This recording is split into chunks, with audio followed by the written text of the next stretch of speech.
നമസ്കാരം. പാകിസ്ഥാൻ ഇപ്പോഴും തീവ്രവാദത്തെ സപ്പോർട്ട് ചെയ്യുകയാണ്. ഓപ്പറേഷൻ സിന്ദൂറിൽ ഇന്ത്യ നടത്തിയ ശക്തമായ സൈനിക നടപടികളിൽ ഒന്നും തന്നെ പാകിസ്ഥാൻ വളർത്തുന്ന തീവ്രവാദികൾക്ക് ഒരു പാഠവും പഠിച്ചിട്ടില്ല എന്ന് തോന്നിപ്പോകും. വീണ്ടും ഇന്ത്യയെ ആക്രമിക്കാനാണ് ഇവർ ഇപ്പോൾ തയ്യാറെടുക്കുന്നത്. ശൈത്യകാലം ലക്ഷ്യമാക്കി ഭാരതത്തെ ആക്രമിക്കാൻ അതിർത്തി കടന്നുകൊണ്ട് തീവ്രവാദികൾ ഭാരതത്തിലേക്ക് നുഴഞ്ഞു കയറുകയാണ്. അതിനെ തടുക്കുക, അതാണ് നിലവിലത്തെ ഏറ്റവും പ്രധാന ലക്ഷ്യം.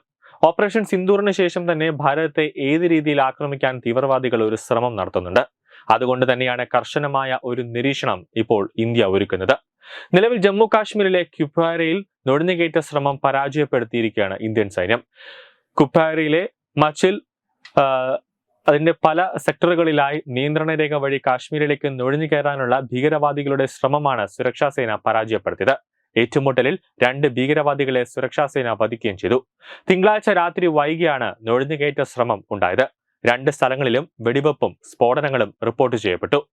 മച്ചിൽ നിയന്ത്രണ രേഖയ്ക്ക് സമീപം സംശയാസ്പദമായ നീക്കം സൈന്യത്തിന്റെ ശ്രദ്ധയിൽപ്പെട്ടതിനെ തുടർന്നാണ് നടപടിയെടുത്തത്. നുഴഞ്ഞുകയറാൻ ശ്രമിച്ചവരെ സൈന്യം തടഞ്ഞതോടെയാണ് വെടിവെപ്പ് ആരംഭിച്ചത് എന്നാണ് സേനാ വൃത്തങ്ങൾ പറയുന്നത്. ജമ്മു കാശ്മീരിലെ കുപ്വാര സെക്ടറിൽ വൈകുന്നേരം 7 മണിയോടെ നിയന്ത്രണ രേഖയിൽ സംശയാസ്പദമായ നീക്കം ശ്രദ്ധയിൽപ്പെട്ട ഇന്ത്യൻ സൈന്യം അതിനെ വെടിയുതിർക്കുകയായിരുന്നു. പ്രദേശത്ത് സൈനിക നടപടികൾ ഇപ്പോൾ തുടർന്നുകൊണ്ടിരിക്കുകയാണ്. കൂടുതൽ വിവരങ്ങൾ ലഭ്യമാകുന്നതിനെ ഉള്ളൂവെന്നാണ് ANA റിപ്പോർട്ട് ചെയ്യുന്നത്. അതേസമയം മറ്റൊരു സംഭവത്തിൽ ദുരിദിനിയാൽ സെക്ടറിൽ നിരവധി സ്ഫോടനങ്ങൾ നടന്നതായി റിപ്പോർട്ട് പുറത്തുവരുന്നുണ്ട്. 3 സംഭവങ്ങളും ഒരേ ദിവസം നടന്നതിനാൽ സംഘടിതമായി ഏകോപിപ്പിച്ചുള്ള ഒരു നുഴഞ്ഞുകയറ്റ ശ്രമമാണോ ഇതെന്നാണ് സൈന്യം സംശയിക്കുന്നത്.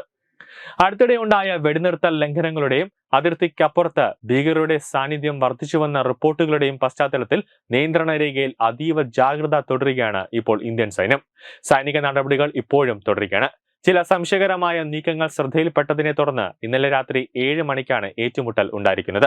ശൈത്യകാലം വരുന്നതിനാൽ കൂടുതൽ ജാഗ്രത പാലിക്കണമെന്ന് കേന്ദ്ര ആഭ്യന്തരമന്ത്രി അമിത്ഷാ സുരക്ഷാ സേനകൾക്ക് ഒരു നിർദ്ദേശം നൽകിയിരുന്നു. കേന്ദ്രഭരണ പ്രദേശങ്ങളിലെ സുരക്ഷാ അവലോകന യോഗത്തിന് ശേഷമായിരുന്നു നിർദ്ദേശമുണ്ടായത്. അമിത്ഷായുടെ നിർദ്ദേശത്തിന്റെ അടിസ്ഥാനത്തിൽ സൈന്യവും അതോടൊപ്പം തന്നെ രഹസ്യാന്വേഷണ വിഭാഗവും എല്ലാം ജാഗ്രതയോടെ തന്നെയാണ് ഓരോ കാര്യങ്ങളും നിരീക്ഷിക്കുന്നത്. ന്യൂസ് ഡെസ്ക് തത്വമൈ TV.